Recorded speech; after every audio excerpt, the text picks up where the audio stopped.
hurricane is moving in fast from 100 miles at sea. In hours, it will strike land with devastating force.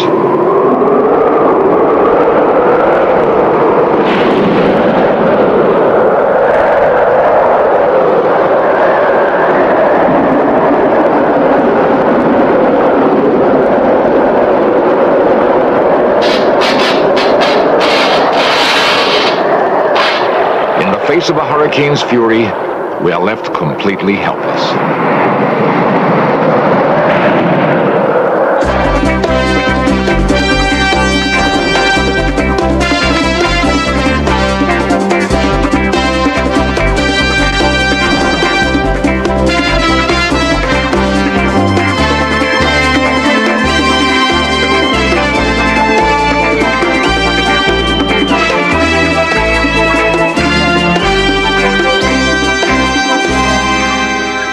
From space, a full-grown hurricane appears as a giant pinwheel of swirling clouds.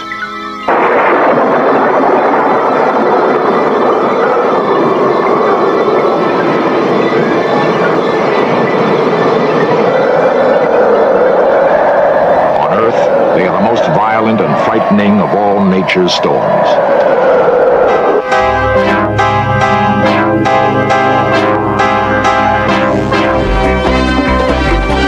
This series presents information based in part on theory and conjecture. The producer's purpose is to suggest some possible explanations, but not necessarily the only ones, to the mysteries we will examine.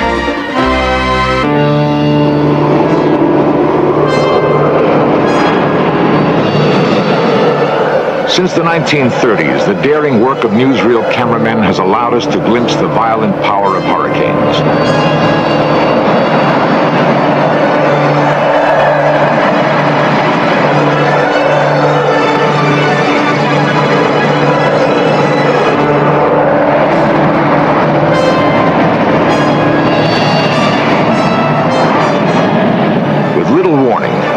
Against our coastlines like sledgehammers.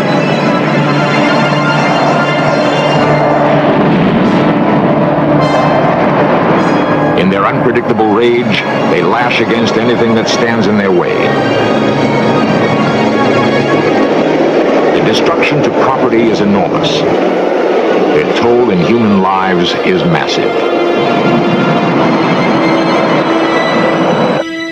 Centuries ago, the Indians of the Caribbean worshipped and feared a powerful sky god called Huracan. Today, the storms we call hurricanes demand an equal respect. They remain the largest, most powerful storms on Earth, and their uncontrolled fury can still inspire both awe and terror. Tuesday, August 4th, 1969. An orbiting weather satellite spots a small patch of turbulence in the mid-Atlantic. The rainstorm is one of 100 that form every year over the ocean's tropical waters.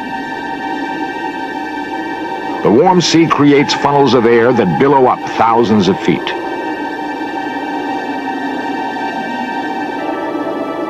The clouds gather together. The Earth's rotation gives them spin. A hurricane is born.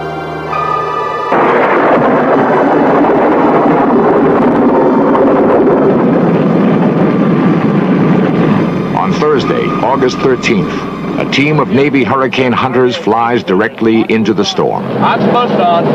Engineer, maintain my airspeed at 190 knots. Aye, sir. RPM 2600 says. I'm going down to 500 feet. Metro, keep that wind on the wing. To pierce into the tranquil eye, they fly low, barely above the water. Approaching 500 feet. Metro, steady. Level 500. Seagull Metro. Request range and bearing to the eye. Signal Roger. This is the penetration heading. Eye is dead ahead. Your escape heading remains 300. Crew from pilot, we are starting our penetration run. RPM 2600. RPM 2600. Oxygen on. Engineer, maintain my airspeed at 190 knots. Aye, sir. Solid signal. Go ahead, speak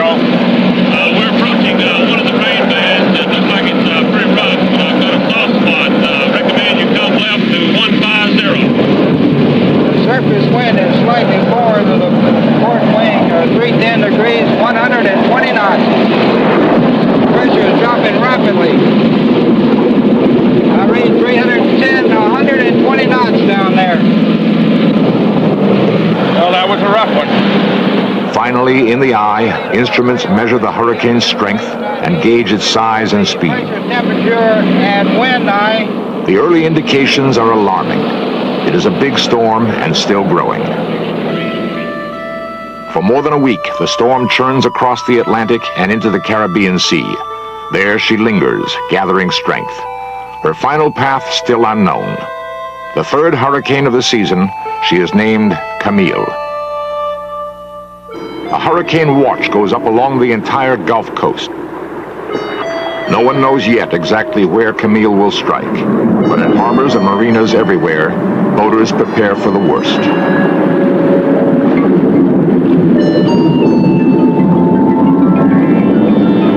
Suddenly, the message goes out.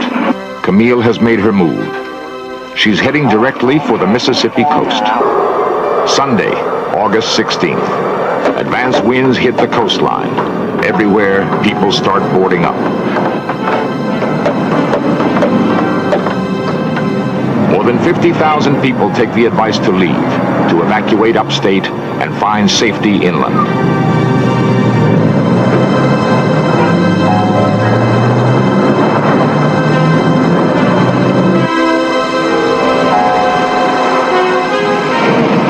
As the hurricane draws closer, there are those who choose to stay behind. The young, the unbelievers, the thrill seekers, the sightseers, the stubborn.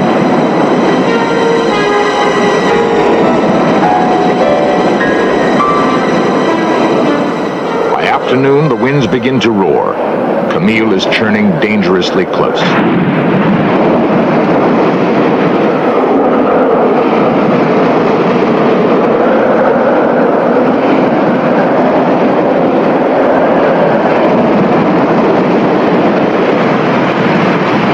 Some now attempt a last-minute escape. For most, it is too late. The roads are blocked or washed away. In the drenching rain and wind, levees collapse, flooding entire towns.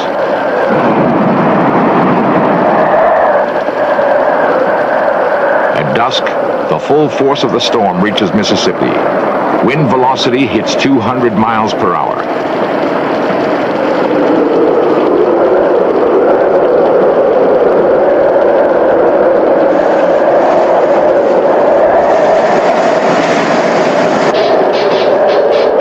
Are falling, starting fires.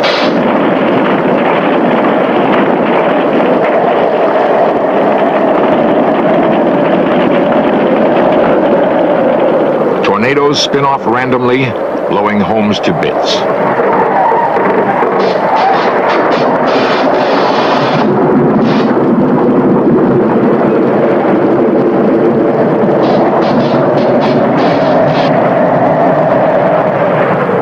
Midnight, a final blow.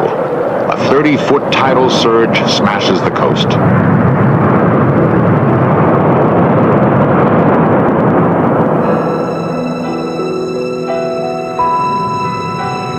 Miraculously, some survive.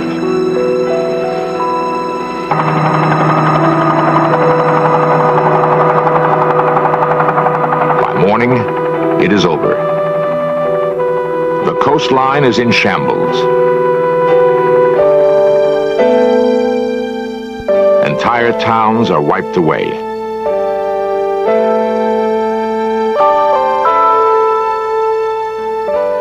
$200,000 are homeless. More than 250 are dead. Dazed, the survivors stumble out. Each in his own way measures his loss. It's bound to be in here somewhere because all these are the houses that came from in this vicinity.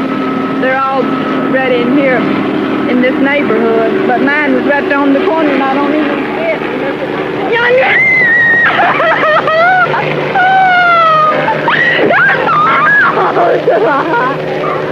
That gray one yonder, that's my house. And my house was under 12 feet of water. And I've seen about all my family has had destruction of their homes.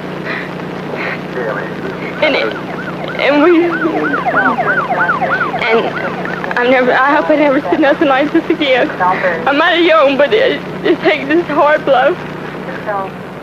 And I lost my shoes and half of my clothes I had on, but the lady lent me some clothes to wear, and she lent me a pair of shoes for me to walk home with, and I'm thankful, and I did a lot of praying. And Junior, darling, we all right, sweetheart. I love you. Now, don't worry about us. We all right, darling. And hello to all of you. Thank the Lord. Another one will never catch us here, because if we hear of another one coming, we're leaving here and go way upstate like you asked Mama to do. So, okay, now I love y'all.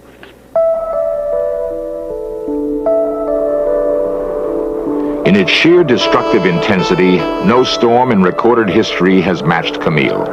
It was the greatest storm of any kind to ever affect this nation. Inevitably, there will be others.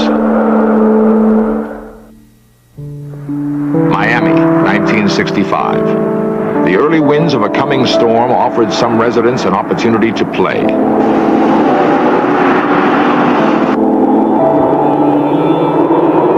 The fun, however, was short-lived.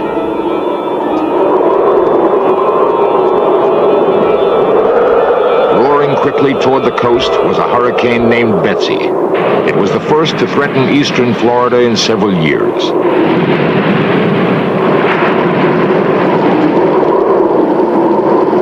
Winds built to over 125 miles an hour. The hurricane had arrived.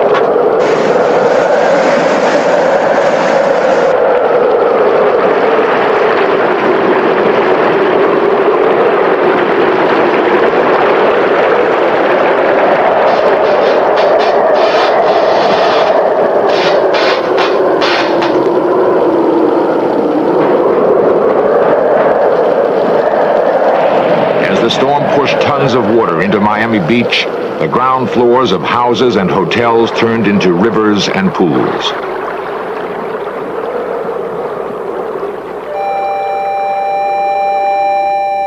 Before dawn, it was over.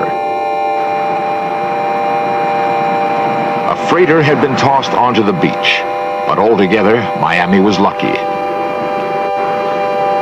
The brunt of the hurricane had hit to the south. Miami had only been brushed.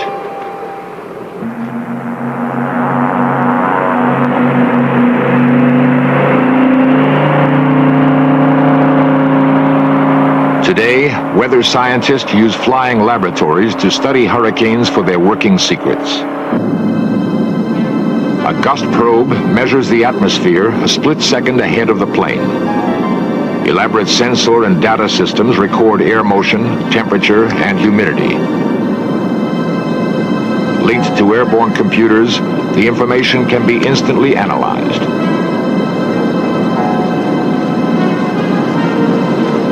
We still lack an exact knowledge of how and why hurricanes form, but we are constantly learning more about their complex functioning. Discoveries made on experimental reconnaissance flights may someday save countless lives from the most violent storm on Earth.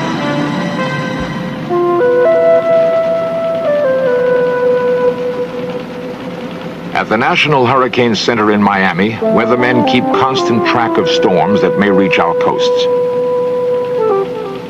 It is their job to warn us where and when a hurricane will strike.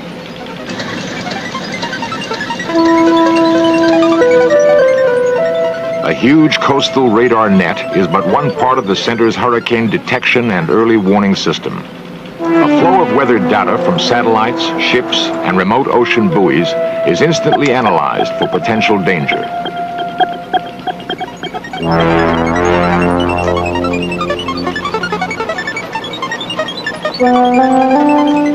A special hurricane teletype circuit issues immediate warnings whenever a hurricane threatens.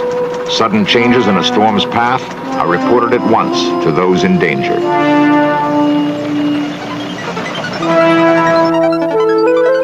Dr. Neil Frank is director of the National Hurricane Center. He heads all hurricane detection and warning operations for the entire United States. Our knowledge about hurricanes has increased tremendously over the last, say, 20, 30 years. We now got satellites that have come along since the 60s. We had radar as a byproduct of World War II. Another byproduct of World War II was aircraft reconnaissance, and we started sending military airplanes out into these storms to give us information about them. There's been no question about a tremendous increase in our understanding. Unfortunately, we haven't been able to realize that same understanding in our forecast accuracy, so that we're not forecasting that much better today.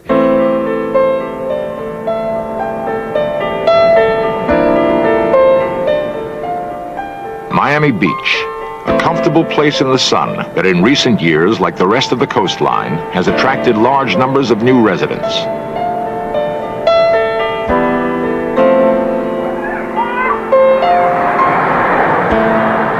In Miami, as in nearly every other coastal city, there is a potential for hurricane disaster. A huge percentage of its population has never experienced a major hurricane. So it's been 25 years since we've experienced much activity over the state of Florida, and over 15 years since the people along the East Coast have experienced bad hurricanes. And that's where our greatest population increase is taking place at the present time. Now, the fear that we have is that people might become complacent. Now, in the meantime, the East Coast and even Florida has had some near misses, and we've been brushed by some, and we've had to post some warnings at times, and then the storm went someplace else, or we've gone through the fringes of some minor storms, had a weak storm come by, and we've developed some false impressions. And false impressions lead to poor decisions, maybe in the wake of the next hurricane that comes by that could indeed be a big one. The last major hurricane that we've had here was in 1926, a real big storm. On September 17th, Miami was devastated by a direct hit. A hurricane of unparalleled power lashed at Miami for 11 hours and left the city destroyed.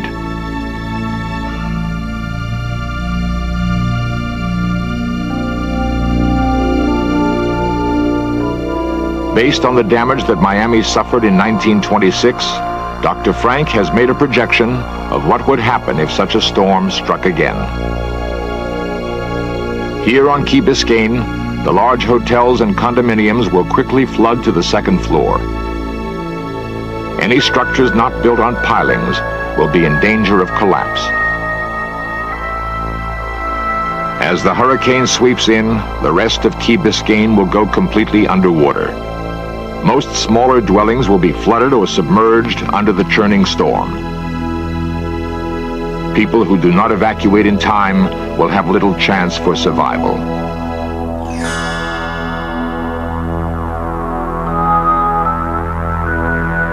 In South Miami Beach, hundreds of small hotels and apartments will be smashed and flooded by tons of water.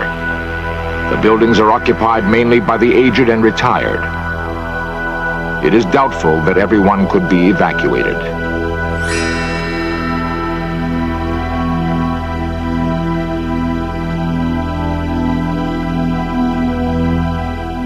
Facing directly into the path that a killer storm will take are the large and famous hotels of Miami Beach. Those that have been strongly built will survive even the biggest storm. Yet staying inside to weather it out could be a nightmare.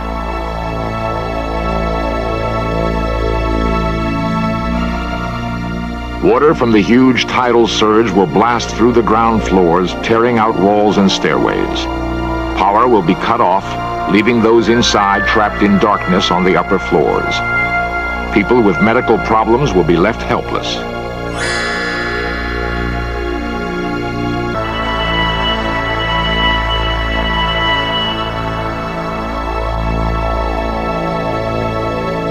In the rest of Miami, flooding, severe winds and tornadoes will damage or destroy thousands of buildings. The death toll could be enormous. Yet knowing what might happen, will Miamians evacuate if warned? Oh, well, I think I'd pay pretty much attention to the weather reports, and if I got enough warning, I'd try to leave. I don't know. I think my instinct would be to hide under a table. But I'm from New York, and I've never been in a hurricane. And I guess I'd probably want to run right out in it. Well, if they're on the water, they'll evacuate, but if they know they're comfortable and nothing's going to happen, then they'll stay there, and it's a good reason to have a party. In 1969, despite numerous warnings that Hurricane Camille was on the way, 28 people gathered in a third-floor hotel room to have a hurricane party. The Hotel Richelieu in Mississippi did not weather the storm. Of the 28 partygoers, only one survived. An 8-year-old boy floated out of the third-story window on a mattress.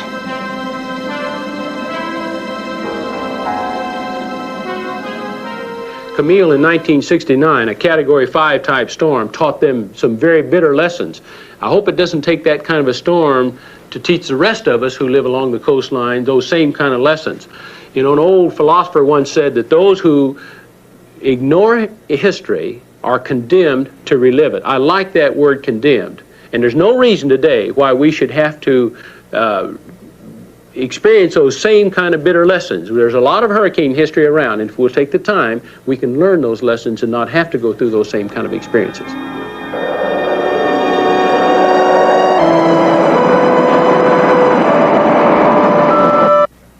The recorded history of hurricanes compels us to respect their awesome power. In 1737, hurricanes killed 300,000 near Calcutta. In 1900, more than 6,000 people died when a powerful storm swept over Galveston, Texas. In 1970, on the coast of East Pakistan, a single storm killed nearly 500,000 people. Today, we still know very little about how hurricanes begin and exactly what forces determine their paths. For now, at least, if threatened by their fury, we should heed the warnings of the past.